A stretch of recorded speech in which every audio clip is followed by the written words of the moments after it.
Okay, welcome back. So we've had quite actually a very big story in the last week, which is that Qantas, as regular listeners will know, was set to purchase Alliance, the kind of FIFO and charter operator. And that deal happened, I think it was like a year or so ago now.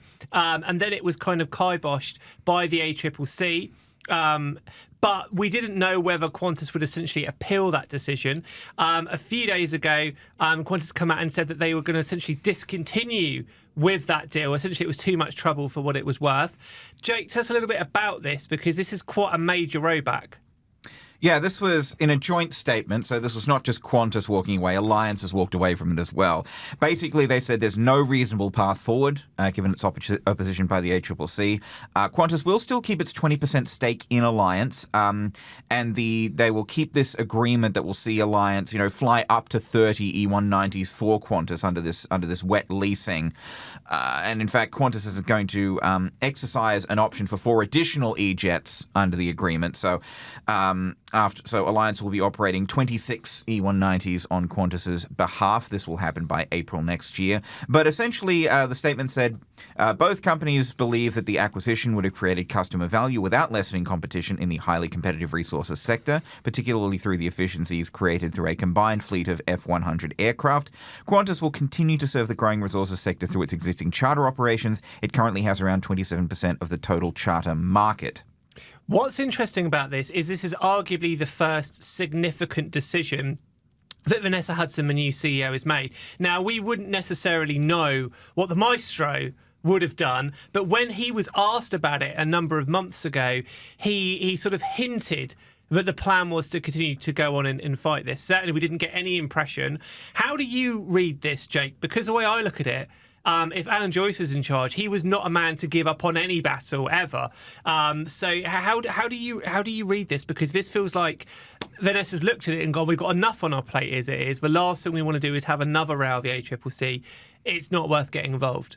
Yeah, particularly with the current sort of brouhaha with the ACCC over the whole 8,000 cancelled flights thing. It's probably, I'm thinking, Vanessa Hudson might have just looked at this deal and thought, look, juice ain't worth the squeeze, to use an expression. Have a drink. That's not even a pun. That's not a pun. That's a folksy aphorism is what that is, Chris. It's a folksy aphorism. Still let them have a drink. Of juice. But you have to squeeze it yourselves. Yeah, basically she would have looked at it, and I think the mindset is, as you were saying, Adam, this isn't worth it. We've got our existing alliance with Alliance. I was going to say agreement with Alliance, our existing alliance with agreement. We've got our existing alliance with agreement, and I think, and it's, it's working out fine. It ain't broke. Let's not try to fix what ain't broke. Let's just, stick with what we've got and make the most of what we got, rather than dragging this whole thing before another, costly battle with the ACCC.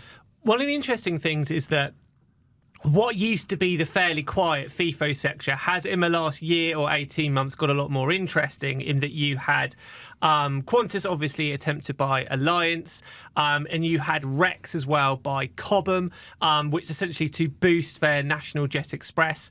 And then Rex as well now have launching more flights in Queensland, which is Alliance's heartland.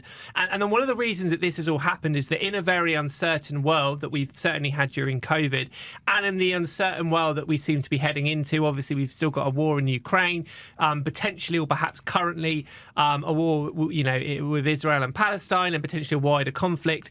That has a potential to be disastrous for international flying in the long term. But those FIFA flights are very, very reliable. They're kind of safe, easy money in a way, in that these resource companies, not short of a few bob, they're always going to need them. So we've had big airlines increasingly invest in it.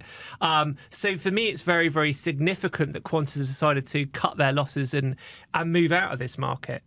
Not entirely move out of the market. Again, they're still keeping their 20% stake in Alliance, and they've still got that agreement to operate Qantas-linked flights. But yeah, they've both sides have sort of walked away from this deal to buy Alliance outright.